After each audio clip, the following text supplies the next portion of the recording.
So you've bought Battlefield 1 and you're getting stuck in with it, but you keep asking yourself one question. What's the best gun for medic? And then you try out Scout and you're thinking, what weapon should I use to match my playstyle? Perhaps you dabble with Assault, but you keep wondering what's the easiest way to take out a tank. Well, hopefully I've got you covered with this ultimate class guide. In this video, I'm going to walk you through what weapons in each class are the best for certain situations, and exactly when to use certain gadgets and how effective they are. The goal of this video is to help new players as well as those who are regulars and may still be a bit confused. Battlefield can be a very daunting game as a new player, so hopefully this helps you out. Naturally, I think Assault is the best place to start, so that's what we'll do. For Assault, you've got 3 SMGs and 4 shotguns that you can pick from. That's 7 weapons in total, not including the different variants, but overall right now I probably only use around 4 of those. Let's cover the shotguns first. The 10A Hunter, it's the only shotgun I use right now because admittedly it's insanely good and I think it's better than all the others. It's the daddy of close range weapons and even at medium ranges as well if you get your shot right. For maps like Suez or Argonne Forest, I will usually pick up the Hunter just because the engagement distances are perfect for it. The Automatico SMG is another perfect weapon for the close ranges of Suez and Argonne.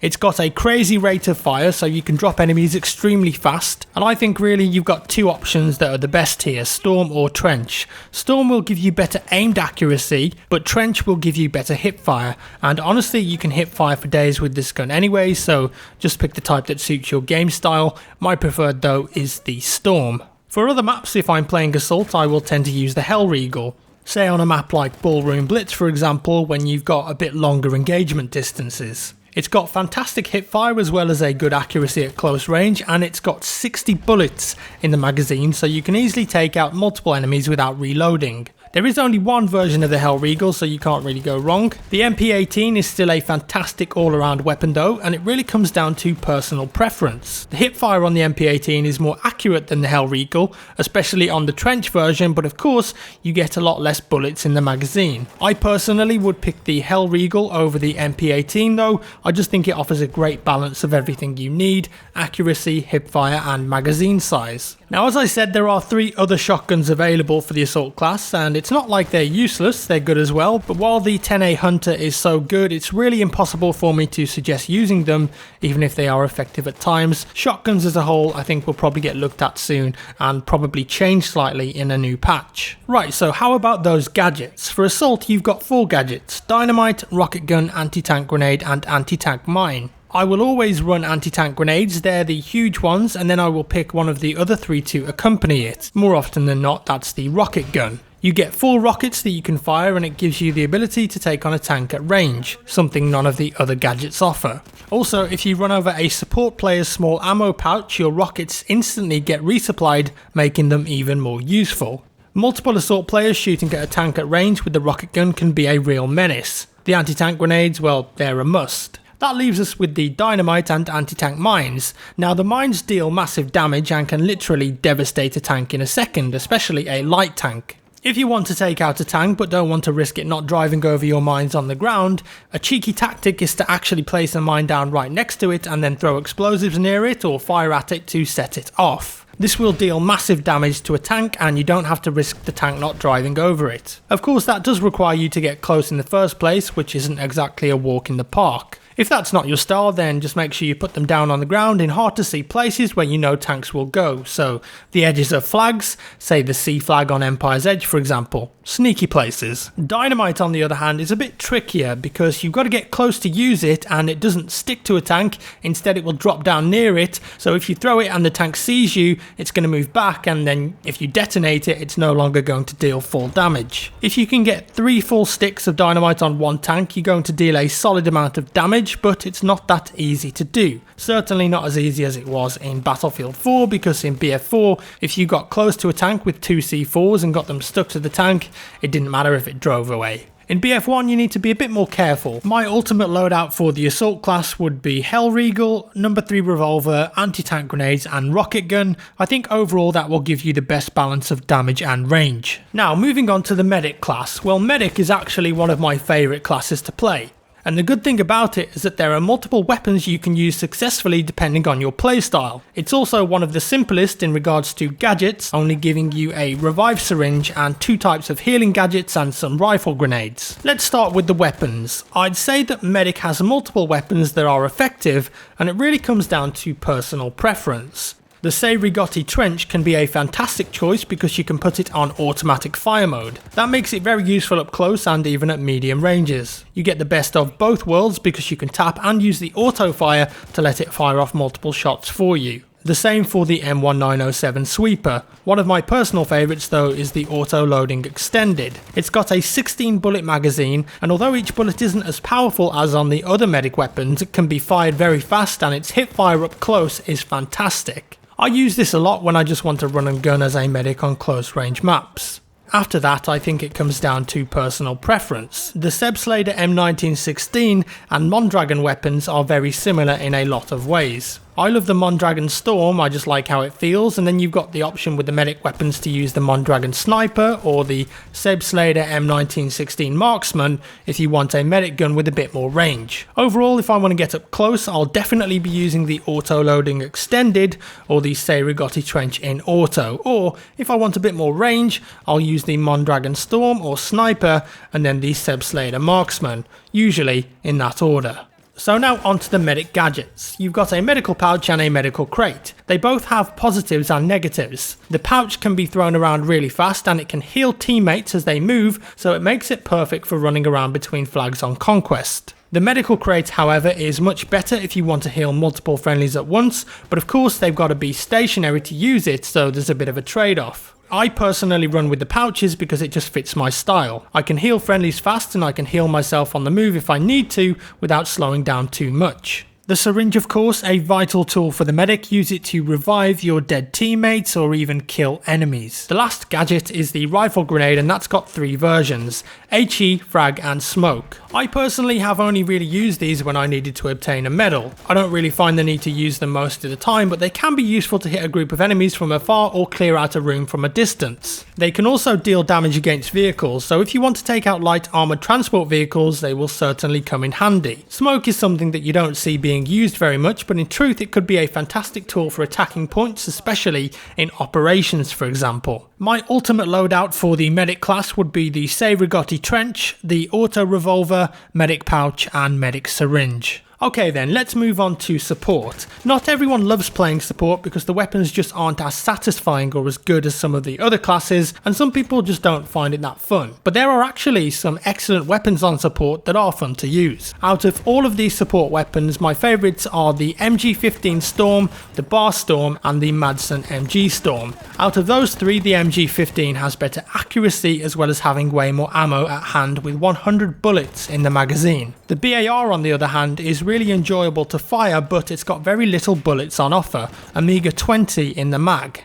The Madsen does a bit better though with 31. With the BAR you can almost run around as though you were using a rifle, but you will be reloading regularly, which is a problem, whereas the Madsen will allow you to play in a similar way but with a bit more ammo. The MG15 of course will let you take on more enemies at once because of its magazine size. Sure, there are more LMGs, but I personally would go with one of these 3, especially to start with. There are others of course. The Lewis gun offers up a nice challenge and looks pretty cool. The Lewis low weight is actually really nice to run and gun with, and the Lewis suppressive offers up a nice sized magazine. And then there's the Hoyt low weight. Well, honestly, I'm not sure what that gun does better than any other. I've tried it for a bit now and it just doesn't feel as good to me as the BAR or the MG15 in any aspect. What's crazy is that this gun is also a rank 10 unlock of the support class. Now, moving on to gadgets, you could argue that support is a little light on gadgets, and yes, that's true, but here's what it has. Firstly, we've got ammo packs, just like medic. Of course they're very important. It's got small ammo pouches and large ammo crates. Again, small are easy to resupply people on the move, whereas the big crates are much better for resupplying multiple friendlies at the same time.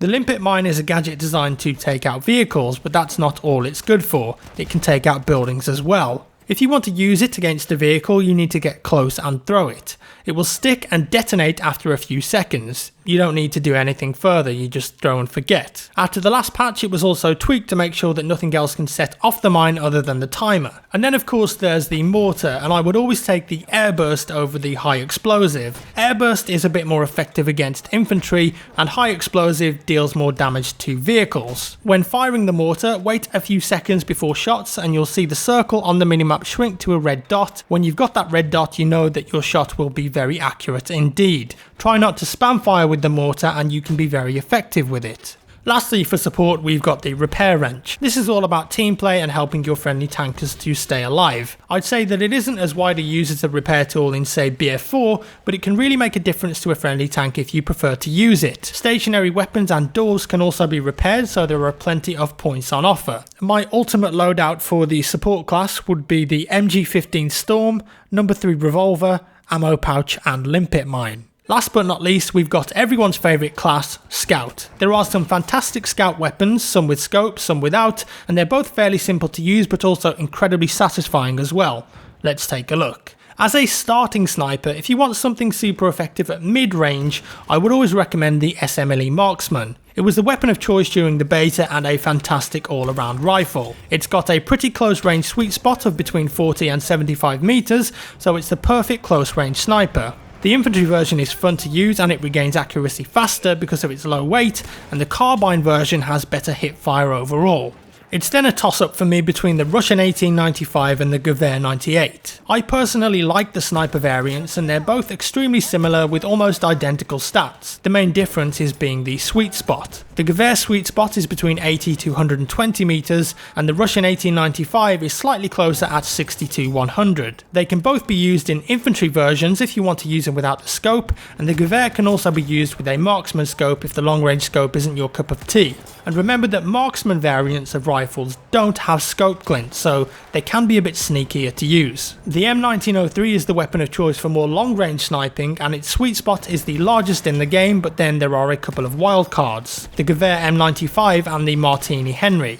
The Gewehr M95 doesn't have a sweet spot and its bullet velocity is pretty slow, but what it does have is a straight pull bolt, essentially. When you scope in and fire, you don't have to unscope to be able to fire again, and this makes firing 2 shots in quick succession very easy, and it gives it a big advantage over some of the other snipers. The Martini Henry on the other hand is kind of like a large musket, almost an elephant gun, and the sound alone is reason enough to use it. From 30 to 80 meters, it's a one shot to the chest, and doesn't it feel good when you land it? I'd say that the Martini Henry is probably the most satisfying gun in the game to use for me, but it doesn't come cheap. You need to be rank 10 in Scout to unlock it. So my personal favourite weapons for the Scout class are the Russian 1895 or Gewehr 98 for medium range, and the SMLE Marksman and M95 for closer engagements, and of course the Martini Henry for extremely close distances if you want to do some aggressive PTFO. Remember that not all snipers need to have scopes, the infantry and trench variants can be just as useful on close range maps. Now, onto the gadgets, and Scout probably has the most gadgets out of all classes, but well, some of them aren't that great. Let's start with the two that I really wouldn't use very much, the Sniper Decoy and the Sniper Shield. The Sniper Decoy is a head on a stick that you put down to trick enemy players. If they shoot it themselves, they'll get spotted, and it's a full outline spot as well, but I just don't find them that useful, and I think that people are clued up enough to realise now that it's a decoy. Of course, sometimes someone could shoot it without really realising, but I find that its use is fairly limited. The shield is something that you don't see being used that much at all. It's a protective shield that can be put down on the ground and lie prone behind, and then there is a small gap you can shoot through at the front. Of course, remember that if you can shoot through it, then people can shoot you through it, although it is a pretty difficult shot to make. The problem is that it really limits your movement, and if you get spotted you lose a lot of that advantage. The other issue is, well, the shield makes it way more obvious that you're there than if you were just hiding behind some cover. Not my most used gadget for sure. The trench periscope on the other hand does have its uses. You can use it to spot enemies from behind full cover, and this can be especially useful on certain maps, like St. Quentin Scar on Operations for instance. If you're hiding in a trench you can spot enemies for your team without putting yourself at risk. And then we've got K-bullets. These are an extremely useful scout gadget. Their main purpose is to damage vehicles, and while they will damage tanks, their main damage will be on non-armoured transport vehicles. That being said, a sniper attacking a tank with K-bullets serves a real purpose. It will actually stop the tank from repairing. So if you're playing as a sniper and you see a damaged tank move back and stop, hit it with some K-bullets to cancel their repair. You never know, you may even get the kill, which is of course extremely satisfying. Moving on next to the flare gun, possibly the most useful gadget the Scout has. It's got two options, spot flare and flash flare. The spot, as it suggests, spots enemies in a radius when you shoot it up into the air. The flash version will blind enemies for a short amount of time. It can also blind tanks as well, useful for getting out of a jam. As a sniper, I usually use the spot flare. It's just so useful to recon areas before you move in. You can also use it to set fire to enemies and do damage or kill them, or deny them running into a building. And lastly, we've got three versions of the tripwire, HE, gas and incendiary. Tripwires are extremely useful on built up areas of maps to catch players off guard when they're moving into buildings or alleyways on Amiens, for example. HE will deal an instant damage explosion, whereas gas and incendiary are about dealing damage over time to a larger area. I personally find the HE to be the best at dealing maximum damage, so it's the one that I would use. My ultimate loadout for the Scout class would be the Martini Henry, the Mars Automatic, K-Bullets and the Spotting Flare. So there we have it, ladies and gents. Thank you so much for watching, and I do hope that this guide has helped you out. If you enjoyed it, please do leave a comment and thumbs up on the video. That would be much appreciated, as videos like this take a very long time to put together. Once again, cheers for watching guys, subscribe for more and I'll see you in the next one.